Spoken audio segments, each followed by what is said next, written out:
बच्चों, welcome to chemistry classes. देखिए जो अपना चैप्टर है रासायनिक अभिक्रियाएं एवं समीकरण, इसको कंटिन्यू करते हैं।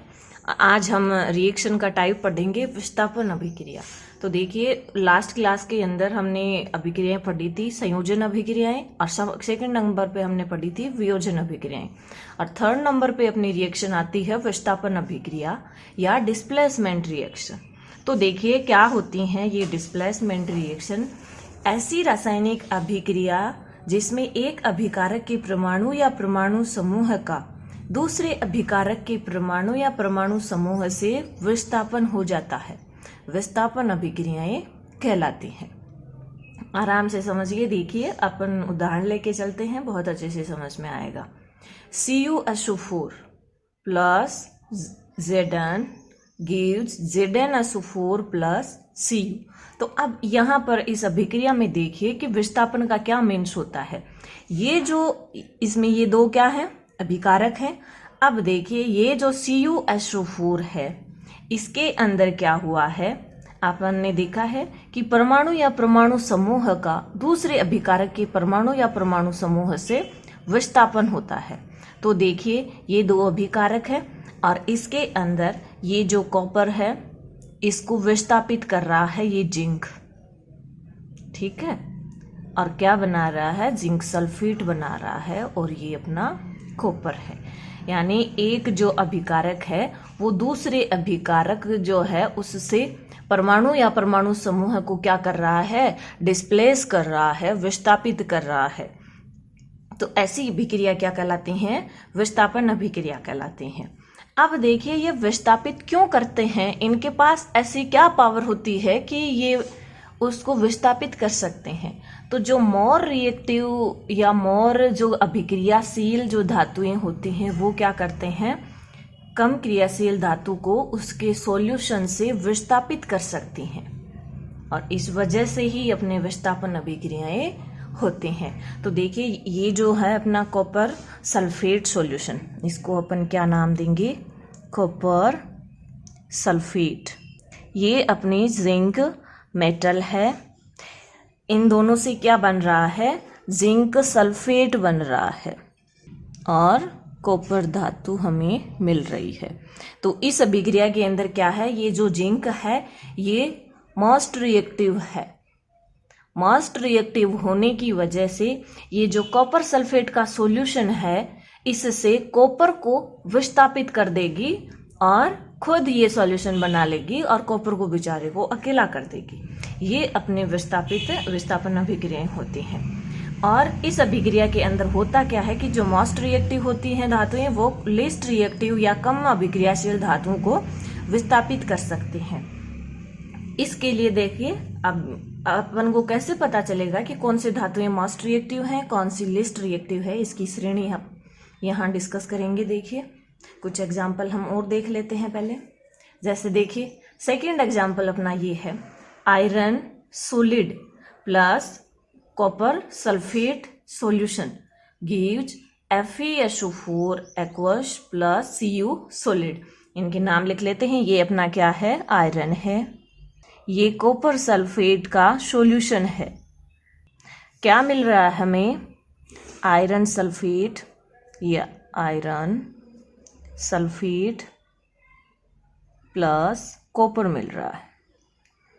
तो देखिए इस अभिक्रिया के अंदर कौन मोस्ट रिएक्टिव है, आयरन मोस्ट रिएक्टिव है। तो आयरन मोस्ट रिएक्टिव होने की वजह से क्या करेगा, कॉपर सल्फेट का जो सॉल्यूशन है उससे कॉपर को विस्थापित कर देगा और आयरन सल्फेट सॉल्यूशन बना लेगा और कॉपर हमें मेटल मिल जाएगी। अब देखिए सेकेंड एग्जाम्पल, नेक्स्ट जो एग्जाम्पल है अपना वो रहता है lead plus copper chloride gives PbCl2, lead chloride plus copper.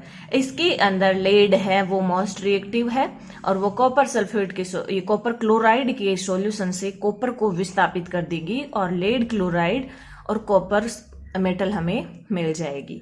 अब देखिए हम बात करेंगे अभिक्रियाशीलता श्रेणी या रिएक्टिविटी सीरीज को, और ये पढ़ते ही हमें ये विस्थापन अभिक्रियाएं बहुत आसानी से समझ में आएंगी।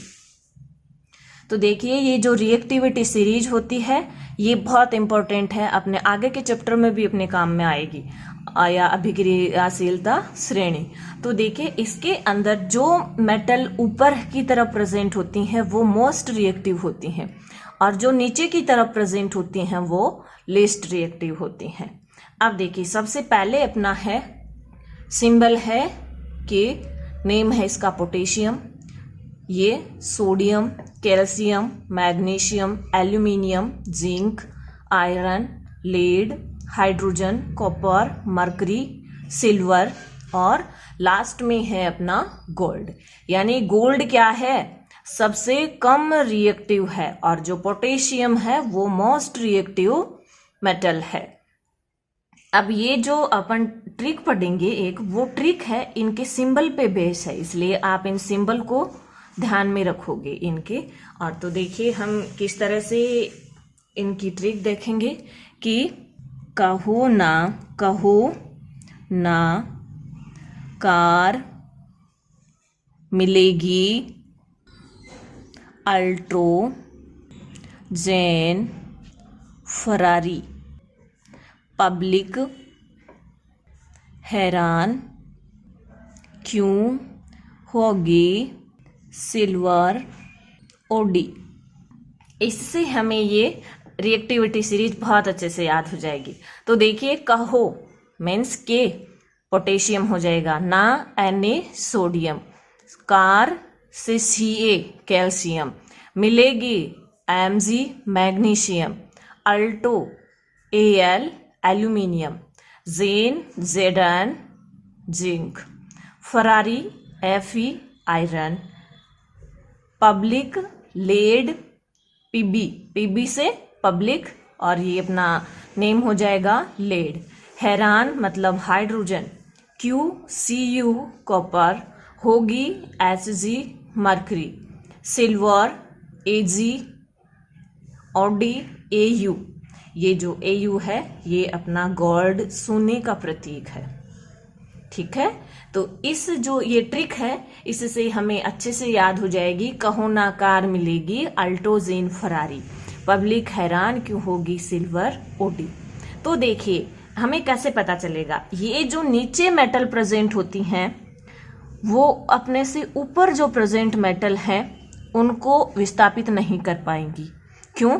क्योंकि ये कम अभिक्रियाशील होती हैं। बट जो ऊपर की तरफ मेटल प्रेजेंट होती है वो अपने से नीचे प्रेजेंट मेटल को उसके सॉल्यूशन से विस्थापित कर देंगी। क्यों?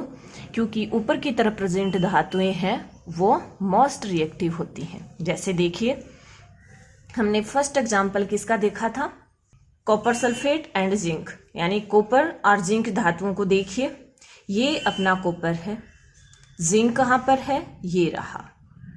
ऊपर की तरफ कौन प्रेजेंट है, जिंक प्रेजेंट है, यानी जिंक ज्यादा रिएक्टिव है किससे, कॉपर से। तो जो जिंक है वो कॉपर सल्फेट के सॉल्यूशन से कॉपर को क्या करेगी, विस्थापित कर देगी। ओके, नेक्स्ट अपन ने देखा था iron plus copper sulphate, copper अपना ये रहा, आयरन कहाँ पर है, ये रहा, यानी आयरन भी क्या है इस के अंदर मोस्ट रिएक्टिव है, तो वो क्या करेगा, कॉपर सल्फेट के सॉल्यूशन से कॉपर को क्या करेगा, विस्थापित कर देगा। नेक्स्ट एग्जांपल हमने देखा था लेड एंड कॉपर का। तो देखिए लेड कहाँ प्रेजेंट है, लेड ये रहा पीबी, और कॉपर कहाँ पर है, ये रहा। क्या मीन्स हुआ कि ये जो लेड है ये मोस्ट रिएक्टिव है, तो ये कॉपर को कॉपर क्लोराइड के सॉल्यूशन से क्या करेगा, विस्थापित कर देगा। इसी तरीके से ये जो अभिक्रियाशीलता श्रेणी है इससे हम ये भी पता लगा सकते हैं कि कौन सी रिएक्शन पॉसिबल है और कौन सी रिएक्शन पॉसिबल नहीं है। जैसे देखिए हम एक एग्जांपल ले रहे हैं ZnSO4 प्लस कॉपर। तो देखिए ZnSO4 जिंक सल्फेट का जो सॉल्यूशन है, क्या ये रिएक्शन पॉसिबल है, तो हम देखते हैं पहले कहाँ पर जिंक और कॉपर मेटल प्रेजेंट है, ये रहा जिंक, और कॉपर कहाँ पर है, ये रहा। मोस्ट रिएक्टिव कौन है इनके अंदर, जिंक है। क्यों? क्योंकि रिएक्टिविटी सीरीज के अंदर ऊपर की तरफ प्रेजेंट है, और ऊपर की तरफ प्रेजेंट जो मेटल है वो मोस्ट रिएक्टिव होती हैं। तो कॉपर क्या है, लिस्ट रिएक्टिव है, तो ये क्या करेगा, ये जिंक को उसके सॉल्यूशन से विस्थापित नहीं कर पाएगा। दैट मीन्स ये रिएक्शन पॉसिबल नहीं होगी, ये अभिक्रिया नहीं होगी। इस तरह से ये रिएक्टिविटी सीरीज से हम विस्थापन अभिक्रिया को बहुत अच्छे से समझ सकते हैं। अब अगर आपको वीडियो पसंद आता है तो आप लाइक और शेयर करें। चैनल को, जो अपना चैनल है केमिस्ट्री क्लासेस, उसको सब्सक्राइब करें ताकि लेटेस्ट वीडियो का नोटिफिकेशन आप तक पहुंच सके। Thank you.